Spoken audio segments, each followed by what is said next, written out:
Welcome to our YouTube channel Ignited Medicos. Today we shall study about metabolism of glycine. Introduction to glycine.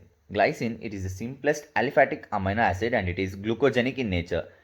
It is nutritionally non-essential because it can be synthesized in our body. Let us now study about the metabolism of glycine. Synthesis of glycine. It can be synthesized from various reactions. First, by glycine synthase.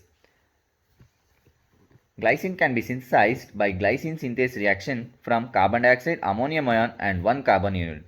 This is the reversal of glycine cleavage system. It is a multi-enzyme complex that needs the coenzymes NAD, lipomide, tetrahydrofolic acid and pyridoxal phosphate. Second, from serine. The beta carbon of the serine is channeled into the 1 carbon pool carried by hydrofolic acid. The alpha carbon of serine becomes the alpha carbon of the glycine. Next, from glyoxylic acid. Here, the glycine aminotransferase can catalyze the synthesis of glycine from glyoxylate, glutamate or alanine. This reaction strongly favors the synthesis of glycine. Fourth, from threonine. Glycine can be synthesized from threonine in the presence of threonine aldolase. Here, the products obtained is glycine and acetaldehyde. Glycine can also be obtained from choline. Choline undergoes successive reactions to form glycine. The major intermediates are betaine, dimethylglycine, and the final end product we get is glycine. Now we shall study about the degradation of glycine. Glycine cleavage system. It is a multi-enzyme complex consisting of glycine decarboxylase, aminomethyltransferase, methylene THFA synthase. THFA stands for tetrahydrofolic acid and NAD plus dependent lipoamide dehydrogenase. Here glycine is completely degraded to carbon dioxide, ammonia, 1 carbon unit and methylene THFA. Next is the serine formation. This is the reversal of serine hydroxy methyltransferase reaction. The serine is then converted to pyruvate in the presence of serine dehydratase and PLP, that is pyridoxal phosphate. Next comes the transamination reaction. Glycine can also give glyoxylate and glutamate by transamination reaction in the presence of pyridoxal phosphate. Next reaction is the oxidative deamination reaction. Glycine undergoes oxidation in the presence of glycine oxidase to form glyoxylate. Ammonia is given out. Glyoxylate undergoes successive reactions to form oxalate, which is later excreted in the urine.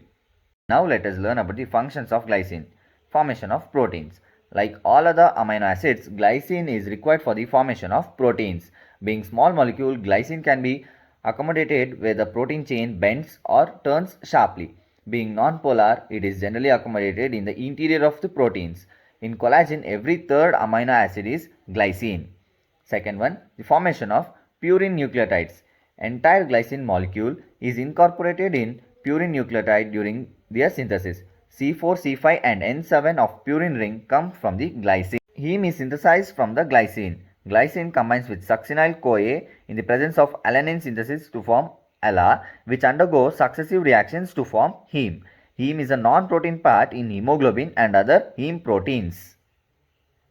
Next function is the formation of glutathione. Glutathione is a tripeptide consisting of glutamic acid, glycine and cysteine.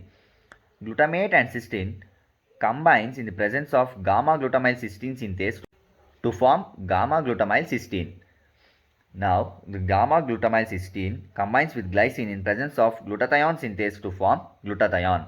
The next function is the formation of creatine. The first step, the amidino group of arginine is transferred to glycine to form guanidoacetic acid. The second step is the guanidoacetic acid is methylated by S-adenomethionine by methyl transferase to form creatine. The third step is the creatine. It is phosphorylated to form creatine phosphate. The enzyme creatine kinase, it is present in the muscles. Formation of serine. Glycine can form serine by serine hydroxy methyltransferase enzyme. Glycine functions as neurotransmitter. It inhibits neurotransmitters in the brain and the spinal cord. Next is the synthesis of conjugated bile acid. Glycine, it is required for the formation of conjugated bile acids, namely glycocholic acid and glycoquinodeoxycholic acid. Cholic acid combines with glycine to form glycocholic acid and quinodeoxycholic acid combines with glycine to form glycoquinodeoxycholic acid. Next, we shall learn about detoxification of benzoic acid. Glycine is required for the detoxification of benzoic acid by conjugating process. Benzoic acid combines with glycine to form benzoyl glycine. It is also called as hippuric acid. Now we shall study about the disorders of glycine metabolism. First one is the glycinuria. It is caused due to the defect in the renal reabsorption of glycine. Characteristics: excretion of large amounts of glycine, and the blood level of glycine is normal in this case. Second one, hyperglycinemia, cause it is defect in the glycine cleavage system. Characteristics: increased glycine level in blood, urine, CSF, leading to decreased neurotransmission. The third one is the primary hyperoxaluria. It is caused due to the defect in the enzyme glycine transaminase. Characteristics: increased secretion of oxalates in urine and failure to convert glyoxylate to glycine.